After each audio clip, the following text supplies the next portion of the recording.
Los temas del momento que generan impacto están aquí. En su programa Voces de un Diálogo, con los protagonistas del acontecer de Honduras, abordando los temas de última hora al estilo único del periodista Alan Fiallos, especialista en la noticia. A continuación, su programa Voces de un Diálogo.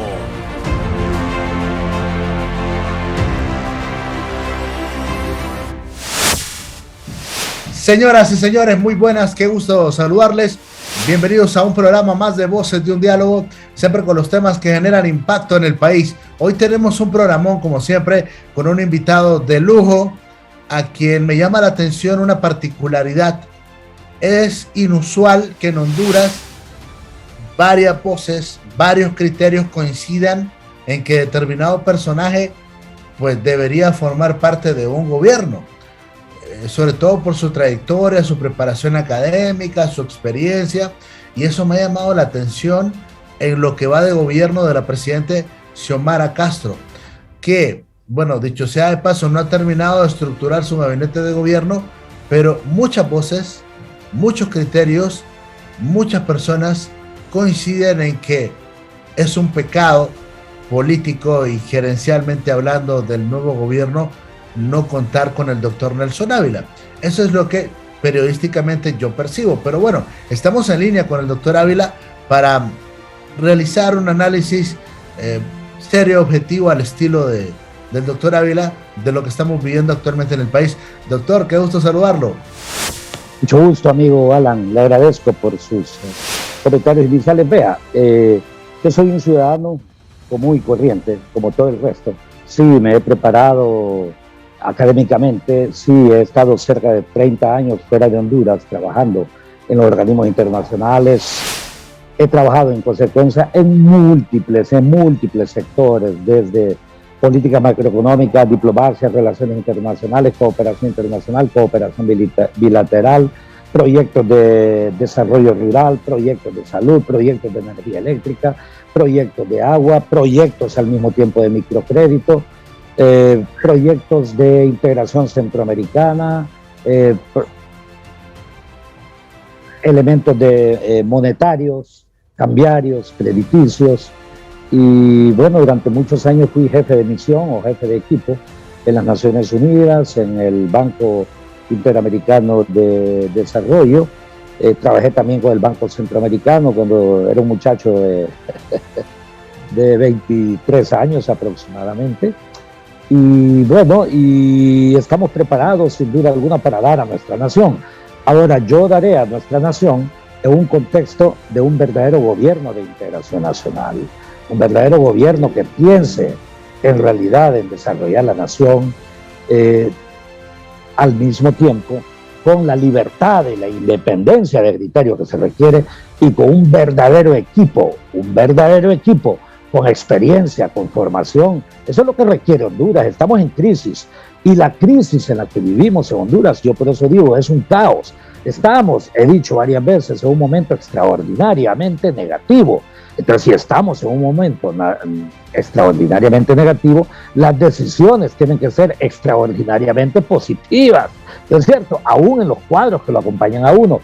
Yo, si fuese o cuando sea presidente de Honduras, voy a integrar un equipo de personas mucho más capaces que su servidor en todos los campos. ¿Por qué? Porque la nación requiere que se le respete en ese campo. Y sí, voy a dar oportunidades también a los jóvenes y a las mujeres, de conformidad con un criterio fundamental, el criterio del mérito. El criterio del mérito para todos, sin excepción.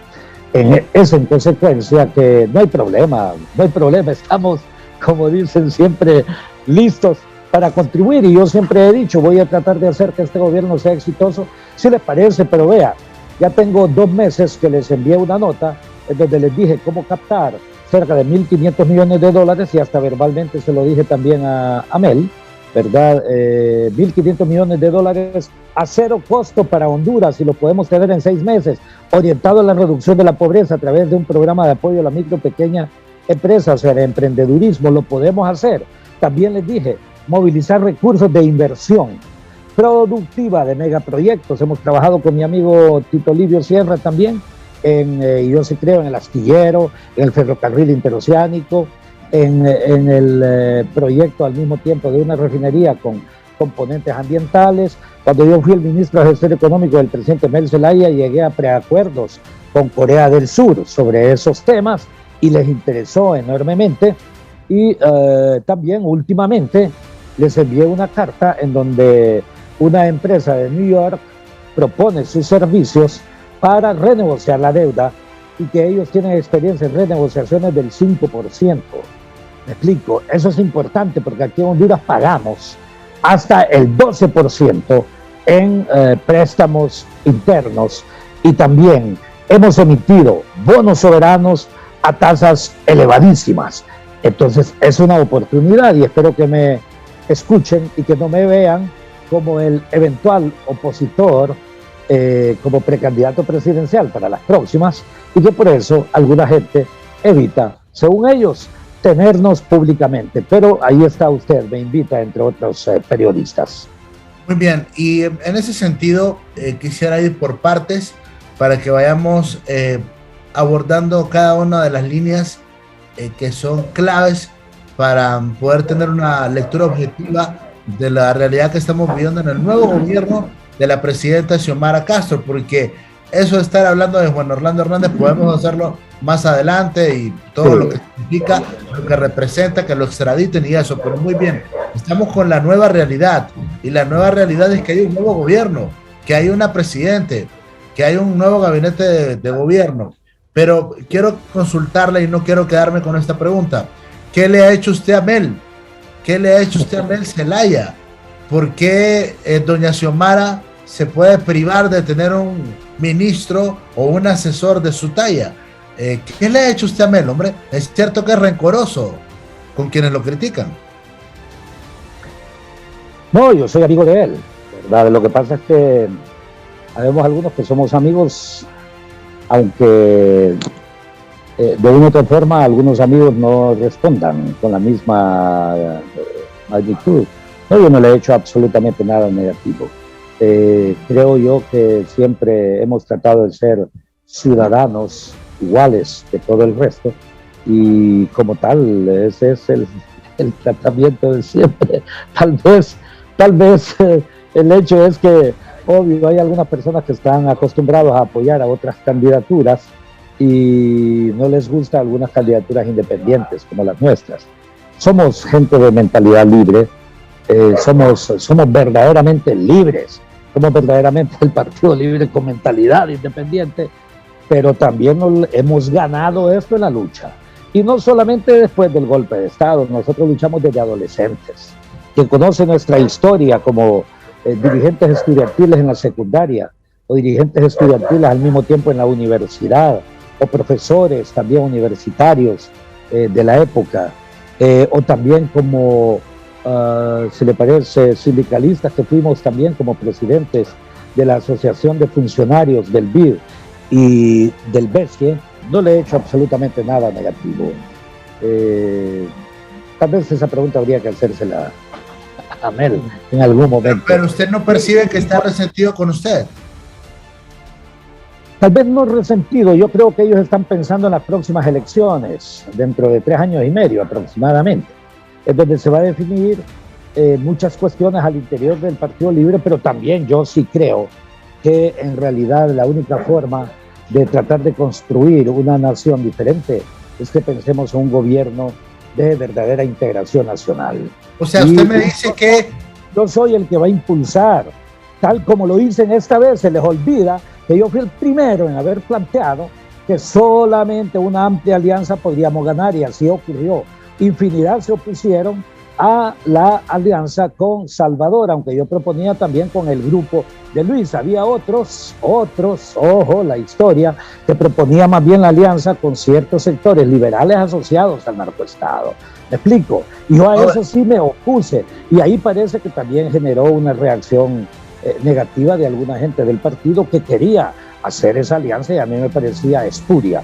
Y en realidad así ocurrió. Ganamos por esa posición del Movimiento 5 de Julio de Nelson Ávila, que finalmente la hicimos, Y hay algunos que quieren olvidar la historia, pero la historia, de una u otra forma, le adelanto, Alan, vamos a ir con esa misma línea, le adelanto también, Alan, como propuesta, no debe haber reelección a ningún puesto de elección popular. Eso es válido para diputados, para alcaldes y para presidentes. O sea, solamente está para la presidencia. Bueno, también para los alcaldes y también para los y todo el cuerpo también de diputados. ¿Y por qué?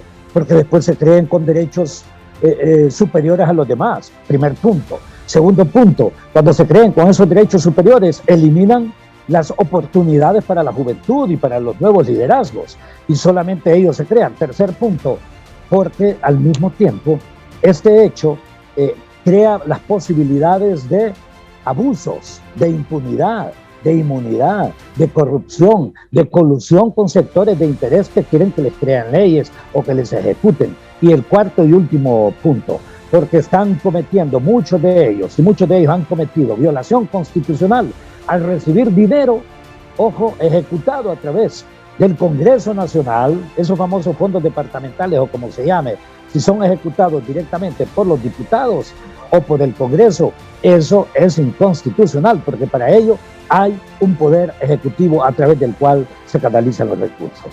Muy bien, voy a tratar de hacer preguntas y le voy a rogar que me dé respuestas puntuales para aprovechar. Mire que el tiempo se nos hace corto cuando estamos con Nelson Ávila. Hay mucho que hablar con Nelson Ávila. Muy bien, me dijo usted hace poco que Nel Zelaya no lo quiere tener en el gobierno porque usted del gobierno puede crear o fortalecer una plataforma de cara al próximo proceso electoral. Es decir, ve un peligro en Nelson Ávila políticamente hablando, no dejarlo crecer, no permitirle figurar, porque él tiene en mente poner a otro Zelaya, probablemente como candidato o candidata presidencial, y si lo incorpora al gobierno, pues corre ese peligro de perder un candidato. Bueno, lo que yo planteé, en realidad, es que hay algunas personas, no dije nombres, ¿verdad? Pero hay algunas personas que ya están pensando, y no solamente él, sino que infinidad, ya en la próxima candidatura. Es más, muchos diputados ya están pensando en llegar algunos a la cuarta vez dentro del Partido Libre. Hay otros que van por su 15ª, por su 25ª, por su etcétera, etcétera, ¿verdad? Y el costo social para el pueblo de tener diputados que no son productivos o que violentan la Constitución o que al mismo tiempo no hay igualdad de oportunidades para todos y no hay oportunidad para nuevos liderazgos, eso es un costo social elevadísimo. Entonces, lo que he planteado más bien es que se les pregunte a ellos. Me explico. Lo único que sí le puedo decir es que nosotros estamos listos de una u otra forma para contribuir con Honduras, y le adelanto, lo vamos a hacer. Yo lo voy a hacer desde mi perspectiva y lo estamos haciendo. Le adelanto, estamos haciendo gestiones desde el exterior y también y lo voy a decir, con ciertos movimientos sociales en Honduras que tienen recursos para que puedan invertir recursos en fortalecer Hondutel, pero en una Hondutel bajo un contexto de asociación público-privada, me explico, para que se desarrolle su capacidad. Estábamos también tratando de movilizar recursos para la ENE, porque el problema de la ENE no solamente es de recursos, también es técnico, es ético. Yo no veo cómo se asignaron 14,000 millones de dólares en el presupuesto, pero a mí no me han dicho absolutamente nada que van a revisar todos esos presupuestos, todos esos contratos leoninos, contratos de casi 4 veces más el precio que se debió pagar. Eso es corrupción. Y tienen que investigar a los presidentes de la República, a los presidentes de la ENE, a los gerentes de la ENE, a los funcionarios internos de la ENE que hicieron ese tipo de arreglos, que también tienen que investigar los supuestos empresarios que se beneficiaron con ese tipo de negociaciones. Yo estoy de acuerdo en empresarios y en banqueros, pero que sean empresarios y banqueros, no aquellos que sean parásitos del presupuesto de la nación o de aquellos que sean parásitos de la riqueza, de la pobreza, de la riqueza de la pobreza, o sea, de la riqueza de la nación que está integrada por más del 80% por pobres. Ese es un robo, yo le diría también, es un genocidio, porque con ello evitamos que el pueblo hondureño, de una u otra forma, también tenga mejor salud, mejor educación, porque gran parte del dinero que paga por servicios públicos ha sido por contratos leoninos de esta naturaleza. Entonces estamos trabajando también con ello y con megaproyectos, y vamos a traer recursos como ciudadanos. Si no quieren que estemos en la función pública, ojo, aclaro, no es como Nelson Ávila. Yo siempre he dicho, como Nelson Ávila no hay problema, yo no estoy, pero reconozcanle los derechos al movimiento 5 de julio que yo coordino. Pero es que sobre ese tema, así sobre es, ese tema 12 años, sí, perdón. Sí, que sobre ese tema, ya que lo menciona, es que creen que al haber nombrado a Pedro Joaquín, es que ya cumplieron con el 5 de julio. Eso es lo que yo he escuchado. No, el 5 de julio es más que una persona, pues, lo demostramos. Nos asignaron, porque se trata de eso, nos asignaron una cantidad de votos que dijeron que habíamos sacado. Y aún así, obvio, ¿por qué somos la segunda fuerza? Para aclaración de otros, porque la otra, puede haber muchos movimientos dentro del partido, pero son de la misma. Todos sabemos cómo se integran esos movimientos. Entonces, esa es una sola fuerza. Y la nuestra, obvio, es la segunda fuerza, quieran o no quieran. Y esta segunda fuerza jamás, escúcheme bien, jamás ha recibido el dinero que le corresponde proporcionalmente al movimiento. O sea, en los 3 periodos en que hemos participado, así como a todos los que participan les dan ese derecho, ¿no es cierto? Entonces al movimiento 5 de julio le deberían dar ese derecho. Casi todos los recursos en realidad han servido para el financiamiento y movilización del resto de movimientos, pero no el nuestro. Y eso en realidad es parte de lo que es injusto. Y también ninguno de los miembros del 5 de julio ha sido integrado ni al Tribunal Superior de Cuentas, ni al Registro Nacional de las Personas, ni al Tribunal de Justicia Electoral, ni al Consejo Nacional Electoral, ni al Instituto de Política Limpia, ni al Instituto de Acceso a la Información. Son de todo el resto de movimientos. Y con respecto a lo de Pedro Joaquín, eso fue un acuerdo entre ellos. Se entiende que hay un acuerdo con el 5 de julio cuando se dialoga con la Coordinación Nacional. Aquí nosotros no dialogamos de más, ni Pedro nos contó antes. Yo lo supe igual que todos ustedes a través de los medios. Entonces, ¿cómo interpretan ustedes eso? Bueno, yo lamento que se den este tipo de cuestiones. A algunos no les gusta que se diga la verdad, pero entonces paren la fuente del problema. Nosotros somos la solución, sin duda alguna, dentro de un partido que en realidad ha sido forjado en la sangre, sudor, lágrimas en las calles. Y nosotros hemos estado presentes en todo esto, antes y después del golpe de Estado. Muy bien, empecemos a evaluar la gestión de doña Xiomara Castro, que muchos no quieren que se evalúe porque solo tiene 3 meses casi en el poder y que es injusto estarle evaluando en tan poco tiempo. Yo discrepo de esa tesis. Yo creo que en estos tiempos y en un país convulso como Honduras se empieza a evaluar a un mandatario desde el día 1, desde su primera acción, desde su primera firma, desde su primera disposición. Me parecen mediocres aquellos que están alrededor de la presidenta Xiomara que piden que no se evalúe. ¿Será que quiere que le evaluemos a los 4 años? Después de 4 años, no. Doctor Ávila, lo primero que se ha cuestionado es el familión. Toda la familia Zelaya Castro está en el gobierno. Toda la familia. Los hijos, el marido, las nueras, los yernos, los nietos. Bueno, todo el familión Zelaya más descarado que nunca en el poder. ¿Tiene usted algún comentario al respecto? Bueno, yo emití opinión sobre el familión de Juan Orlando, ¿no es cierto? Sí. Entonces tengo que ser coherente siempre, ¿me explico? Pero no solamente él, hay varias familias. Haga una investigación usted y observará varias familias, exactamente. Algunos están en el Ejecutivo, otros de la misma familia están en el Legislativo, otros están en las alcaldías, ¿me explico? ¿Verdad? Otros están este es el gobierno de los familiares. No, también el de Juan Orlando fue así, lamentablemente, ¿verdad? Yo le puedo dar todos los nombres y dónde estaban varios de ellos. Había algunos familiares que no estaban, ¿verdad? Porque en realidad no existía, y ustedes saben muy bien, una relación adecuada entre la familia amplia, que era la familia Hernández, con otros apellidos, ¿no es cierto? Pero yo, entonces, tengo siempre que ser coherente. no se le olvide, los profesores universitarios debemos ser siempre profesores universitarios. ¿Qué significa eso? Trabajar de conformidad con la ciencia. Yo le puedo decir lo siguiente, que, bueno, entonces, yo sí creo que sí es el tiempo y siempre en el inmediato segundo de evaluar decisiones. Si las decisiones no son correctas, usted puede llegar a esa conclusión inmediatamente en un segundo. Si las decisiones son correctas, adelante. Yo, con respecto al gobierno, tengo algunas interrogantes, tengo valorizaciones positivas, tengo valorizaciones negativas, tengo recomendaciones que las he dado ya a través de muchos medios, incluyendo este, pero en todo caso voy a responder puntualmente a lo que usted me pregunte. El familión. Bueno, le dije que fui coherente con las circunstancias que ocurrió con Juan Orlando Hernández. Entonces soy coherente. Yo lamento en realidad que no se respete dos cosas. Uno, la Constitución, y dos, algunos elementos éticos elementales.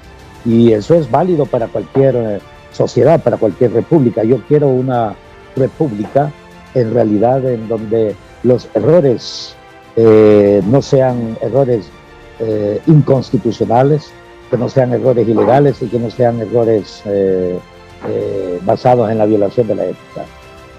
Muy bien. Un hecho, un acontecimiento que a criterio de muchos ya manchó la gestión de doña Xiomara, ya la marcó también, es el denominado Pacto de Impunidad que remitió al Congreso de la República y que, bueno, le permitió a Enrique Flores Lanza, a Marcelo Chimbirri, entre otros, no enfrentar la justicia y tener cartas como naipes, las cartas de libertad, lo mismo que ocurrió en aquel entonces con el expresidente Rafael Callejas y que lo marcó políticamente. Como naipes le entregaron las cartas de libertad a estos miembros del Poder Ciudadano. Pacto de Impunidad impulsado por la presidenta Xiomara. ¿Qué opinión le merece?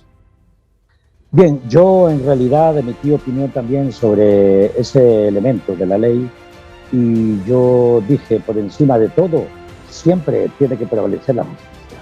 La justicia es darle a cada quien lo que se merece, ¿no es cierto? Y es en ese contexto, hacer prevalecer la justicia, que sin duda en la historia de Honduras ha habido persecución política. Yo le puedo plantear, y eso se manifiesta a través de diversas formas,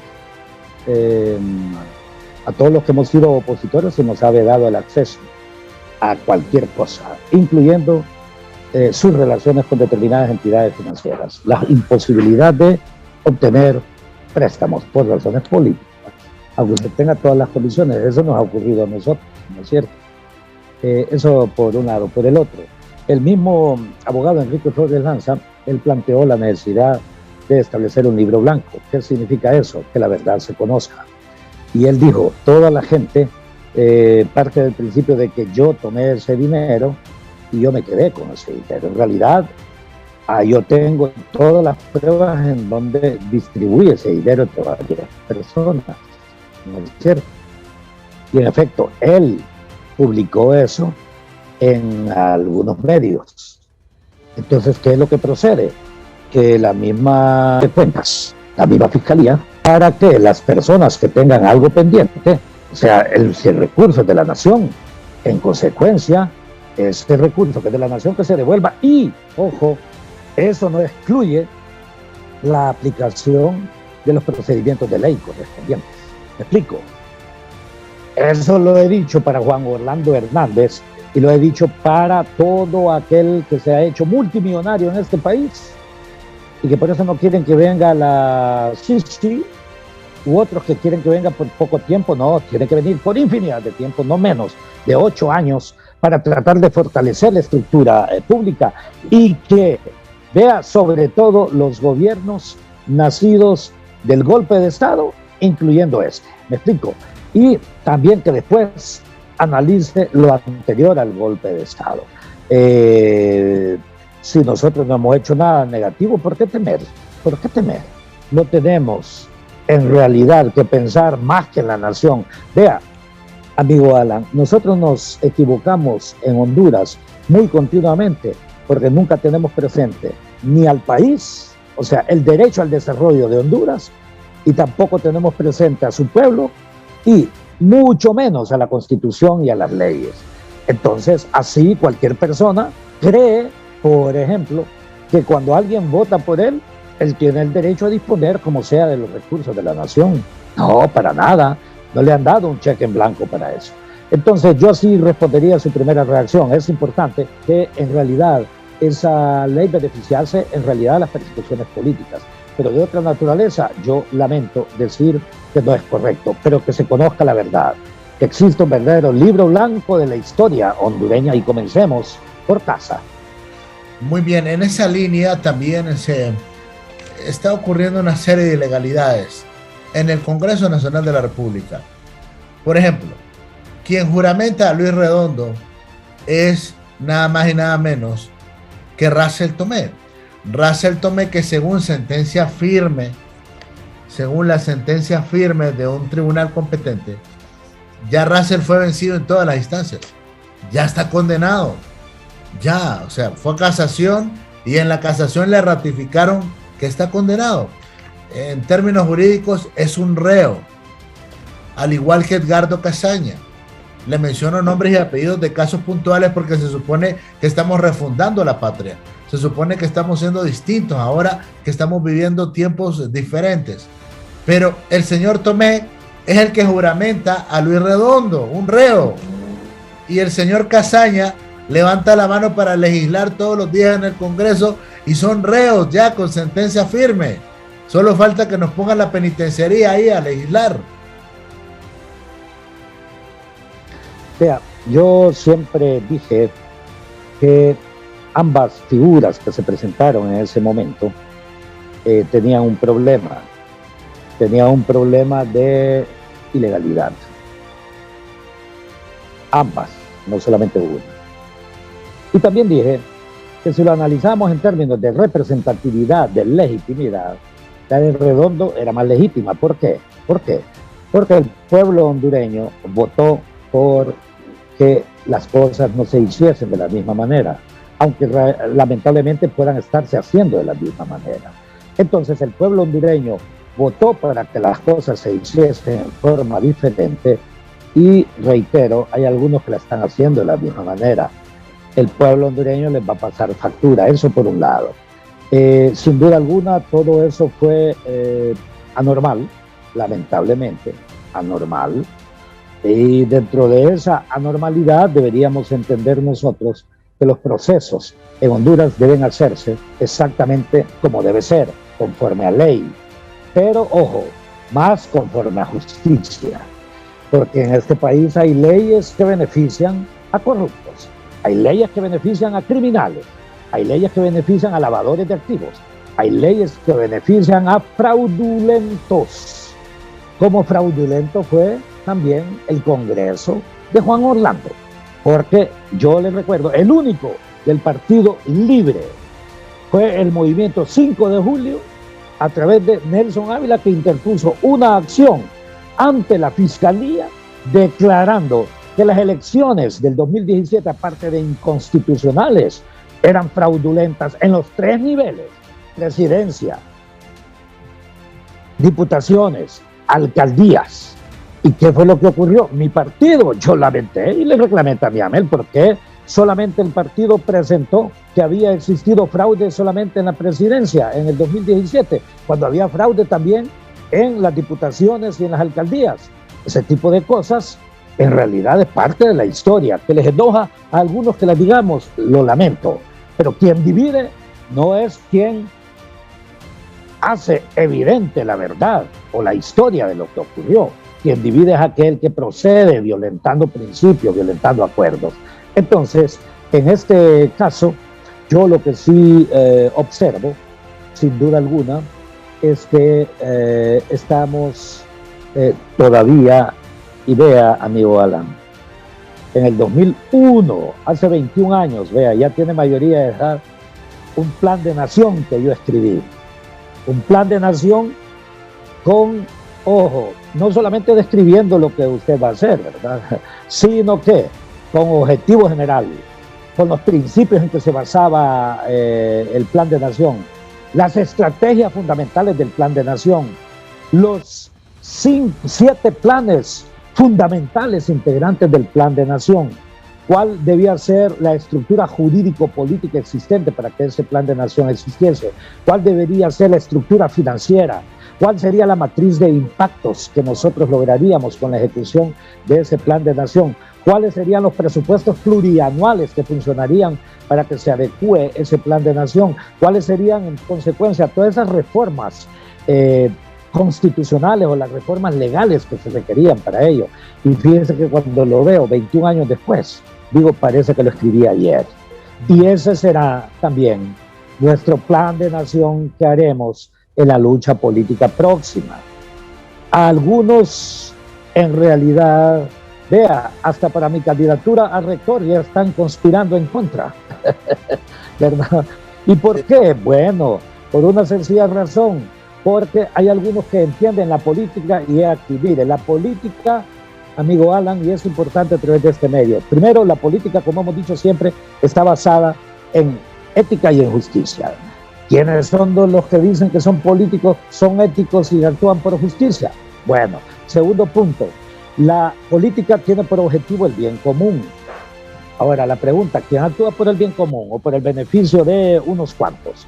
Ahí ya es una violación de la política. Tercer punto, la política es colectiva, la política nace del pueblo, la política jamás es individual. La política no está hecha para construcción de poderes personales, la política no está hecha para la construcción de abusos a través de ese poder personal o para legitimar durante 20 años o 30 años políticos, entre comillas, que más bien son la antítesis de la política, antipolíticos controlando negocios, porque ellos entienden la política como eso, un problema psicológico del poder y también un problema de negociaciones y de riquezas para mantenerse también ellos. Por eso yo estoy en contra de que el Estado contribuya a financiar los partidos políticos.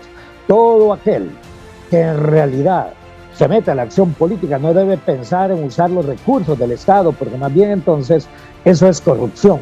¿Me explico? En consecuencia, lo que está ocurriendo, fíjense que la justificación para que nosotros, o sea, los ciudadanos, financiáramos a los partidos políticos, ¿sabe cuál fue la justificación? Fue evitar que el narcotráfico financiase las actividades políticas. Ajá, y entonces es que no existió narcotráfico en todo el financiamiento de las campañas políticas en Honduras. Eso existe desde hace más de 30 años, todos lo sabemos. Entonces, eso es lo que debería investigar la CICI. Por ello, su pregunta nunca se la puedo responder entre un sí o un no, pero ahora sí le prometo, para que usted vea que soy capaz, le responderé sus preguntas en 35 segundos máximo cada una. Y lleve la cuenta. Muy bien, y estamos ya tenemos algunos minutos antes de cerrar. Doctor, vemos el reflejo de falta de capacidad administrativa gerencial. Vemos problemas en la parte administrativa gerencial del gobierno para manejar algunos temas, como por ejemplo, esa reformulación, entre comillas, del presupuesto que se hizo. Dicen que ese presupuesto estaba malo, el que dejaron aprobado, 309,000, pero que para ponerlo bueno, le aumentaron 50,000 millones, 50,000 millones, o sea que son casi 360,000 millones que se van a ejecutar para el ejercicio fiscal de 2022. Y uno siempre se pregunta, ¿de dónde lo van a financiar? ¿De dónde lo van a financiar? ¿De dónde van a sacar ese dinero? Fuente, dijeron ellos: Banco Interamericano de Desarrollo y Banco Central. ¿Qué opinión le merece? Bien, yo creo que en la administración hay algunos buenos. Hay 3 o 4 ministerios en donde hay gente, en mi opinión, capaz. En otros, honestamente, veo que no hay ni formación ni experiencia, y eso es complicado.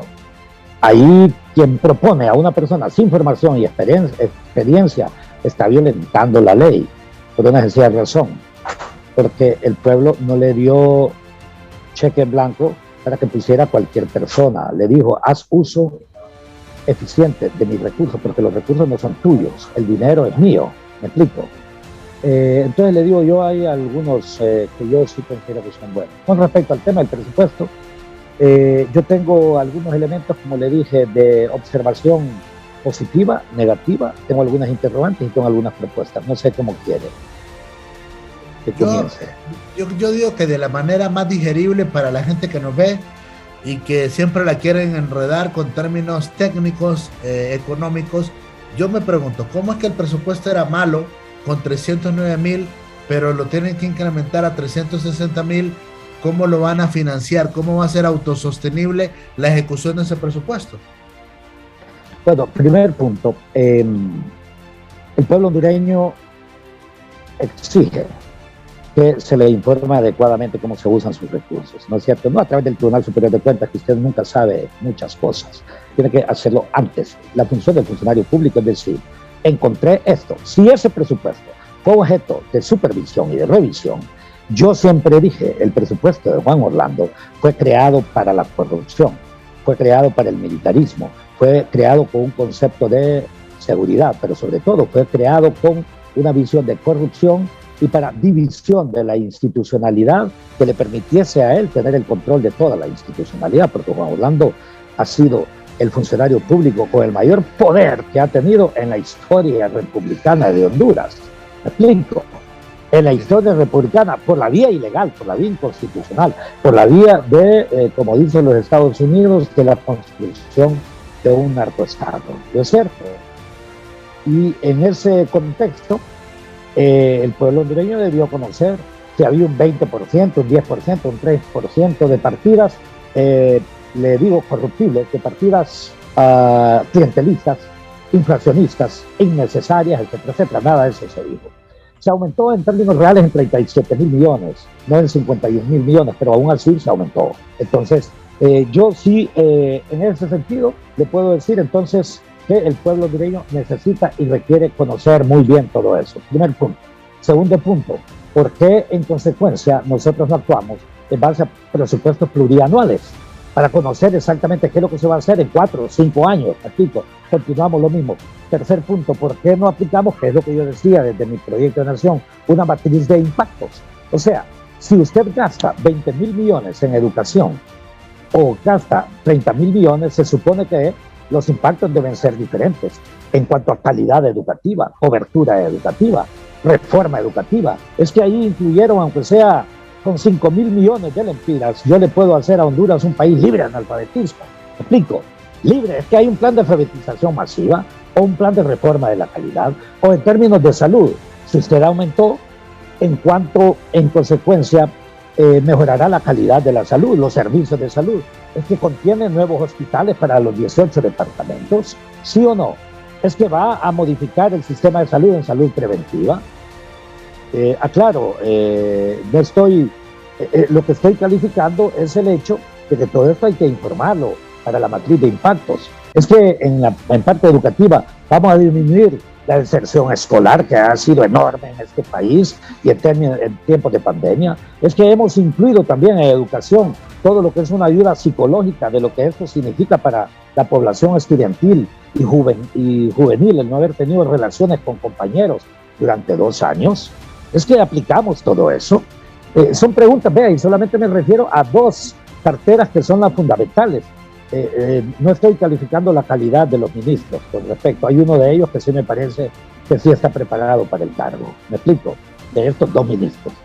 En este contexto, yo le diré, tengo elementos positivos del presupuesto. ¿Cuál es el elemento positivo? Tengo 3 que voy a plantear.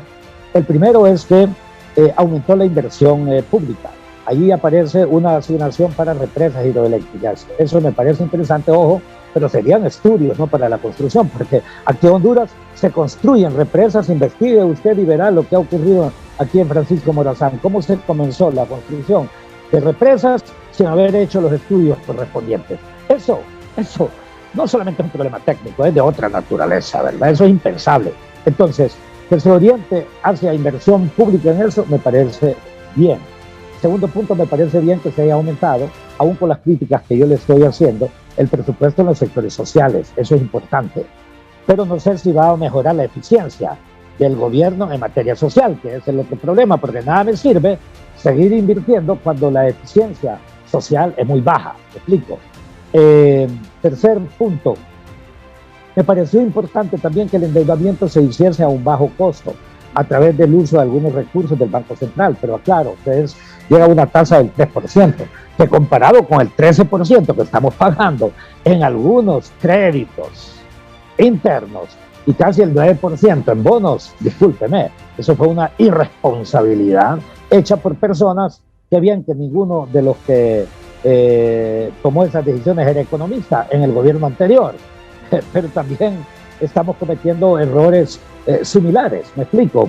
¿Y por qué digo que bien? Bueno, porque todo el mundo sabe que ya a una tasa del 4% en dólares o el 5% en dólares ya es altamente competitiva, ya 6 es demasiado onerosa.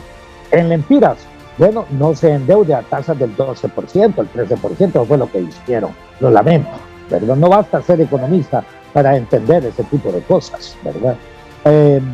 Esos tres elementos me parecen positivos, pero hay que pagar al corto plazo eso al Banco Central, ojo, hay que pagarlo. Esos son algunos de los tres elementos positivos. ¿Cuáles son los elementos negativos? Uno, una expansión sin la suficiente explicación, una expansión presupuestaria de 31.000 millones de lempiras sin suficiente explicación. Segundo punto, la utilización de la misma institucionalidad del gobierno anterior, del narcoestado. Me explico, hay unos 2 o 3 que se han eliminado, pero permanece la misma lamentable institucionalidad que fue creada no para desarrollar Honduras. Tercer punto,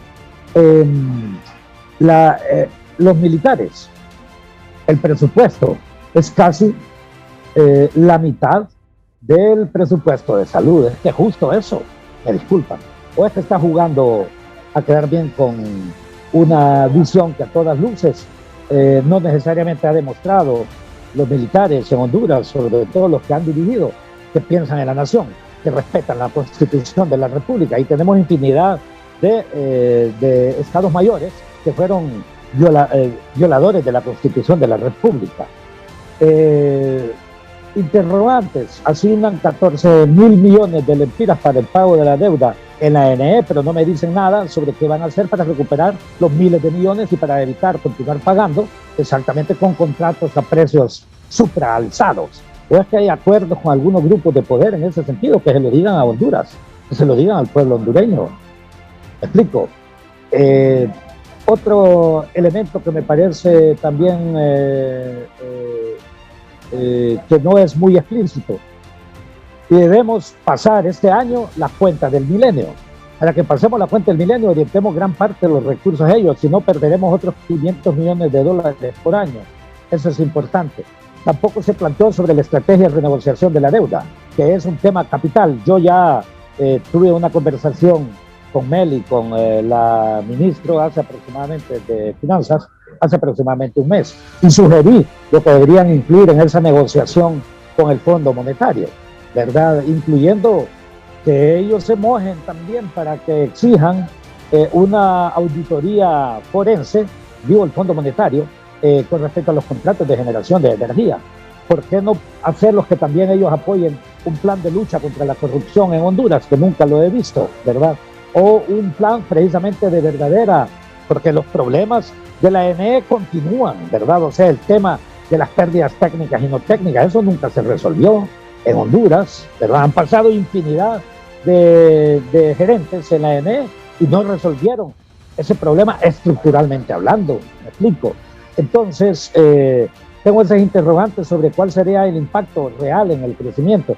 No se le olvide que este es un país de aproximadamente un Producto Interno Bruto, grosso modo, de, póngale 27.000 millones de dólares aproximadamente. Pero de esos 27.000 millones de dólares se han estado robando el 10%. ¿Qué dijimos de ese robo? No he escuchado yo hasta este momento hechos. Pero al mismo tiempo, si usted considera que el presupuesto de Honduras llega a ser casi la mitad del Producto Interno Bruto, Entonces se dará cuenta que la mayoría de la riqueza generada en Honduras o del gasto o del Producto Interno Bruto es generado por gastos de la nación, por el presupuesto de la nación.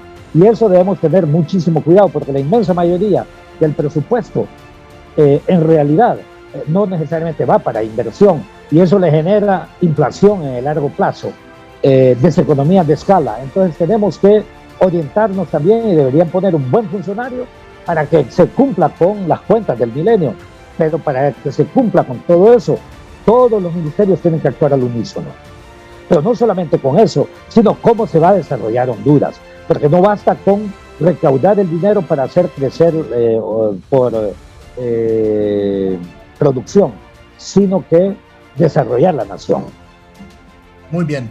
Doctor, pues bueno, se me acabó el tiempo y vamos a quedar pendientes. Yo prometí 35 segundos, pero es que son preguntas demasiado largas, y en consecuencia, cuando somos de una u otra forma personas que hemos funcionado como profesionales también fuera de Honduras, nos acostumbramos a ver todas las aristas, dar información sobre las causas, sobre las consecuencias, alertamos a la gente, y no somos solamente personas de sí o no, porque ese es el sistema educativo lamentable que tenemos que cambiar en Honduras. Más que la pregunta larga, yo diría pregunta profunda. ¿Preguntas? Profundas. Sí, no, más al decir preguntas largas yo lo decía en el sentido positivo, o sea, preguntas complejas, que significa en consecuencia infinidad de categorías de análisis. ¿Me explico? Un abrazo, muchas gracias por atender esta entrevista. Mucho gusto y adelante. Doctor Nelson Ávila, hoy acá en Voces de un Diálogo. Muchas gracias a todos ustedes que siempre están pendientes del programa, en nombre de todo este equipo de producción que trabaja para ofrecerles pues estos diálogos que sin duda alguna colaboran para que tengamos una mejor Honduras. En nombre de todo este equipo, los saludamos. Mi nombre es Alan Fiallos. Tengo estos importantes mensajes para ustedes. Los temas del momento que generan impacto están aquí, en su programa Voces de un Diálogo, con los protagonistas del acontecer de Honduras, abordando los temas de última hora al estilo único del periodista Alan Fiallos, especialista en la noticia. Voces de un Diálogo, de lunes a viernes a las 8 de la noche por Cholusac Sur, Canal 36.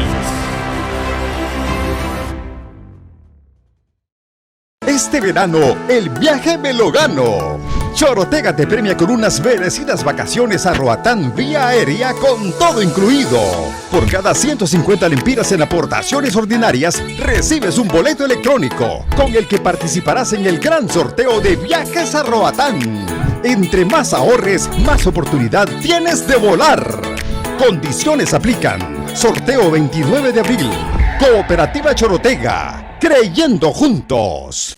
La 15 te trae nuevas soluciones de préstamos para tus necesidades. Ya contamos con fondos RAP para comprar tu casa o consolidar tus deudas. Y si necesitas todo el menaje de tu casa, Amuebladito 15.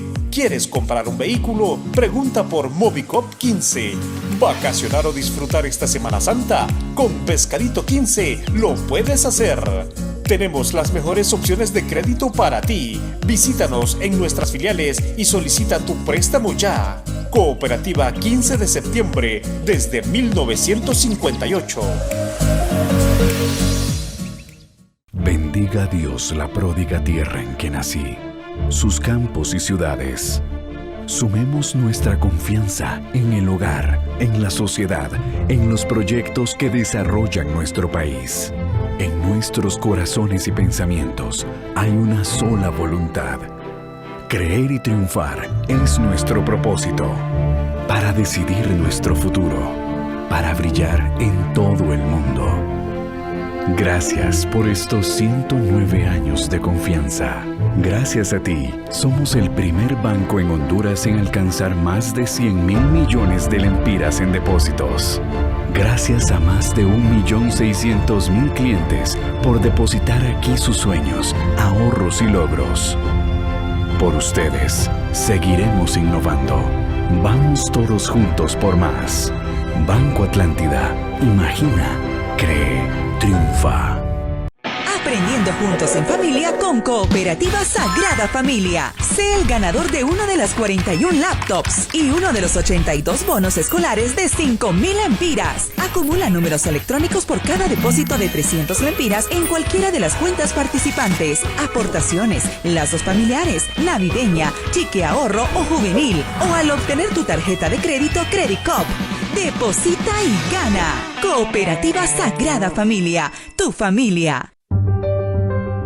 El sistema cooperativo es el modelo más exitoso en Honduras. Cada día son más los ciudadanos que se unen al esquema social más importante, al más solidario, al más equitativo.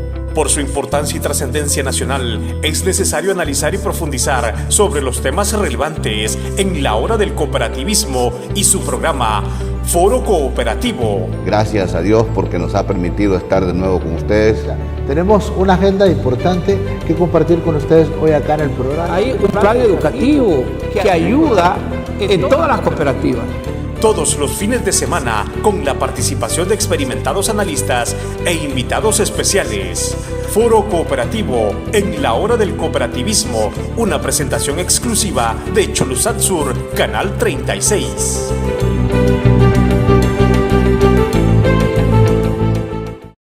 Celebramos 109 años de confianza con los préstamos Atlántida. Recibe las mejores tasas y beneficios en nuestro aniversario para que tengas la confianza de decir sí, sí a tu casa desde 7.9, sí a tu auto desde 9.25, sí a tus metas personales desde 17%. Solicita tu préstamo en línea o en nuestras agencias a nivel nacional. Banco Atlántida, imagina, cree, triunfa. Los temas del momento que generan impacto están aquí, en su programa Voces de un Diálogo, con los protagonistas del acontecer de Honduras, abordando los temas de última hora al estilo único del periodista Alan Fiallos, especialista en la noticia. Este fue su programa Voces de un Diálogo, con los protagonistas del acontecer de Honduras.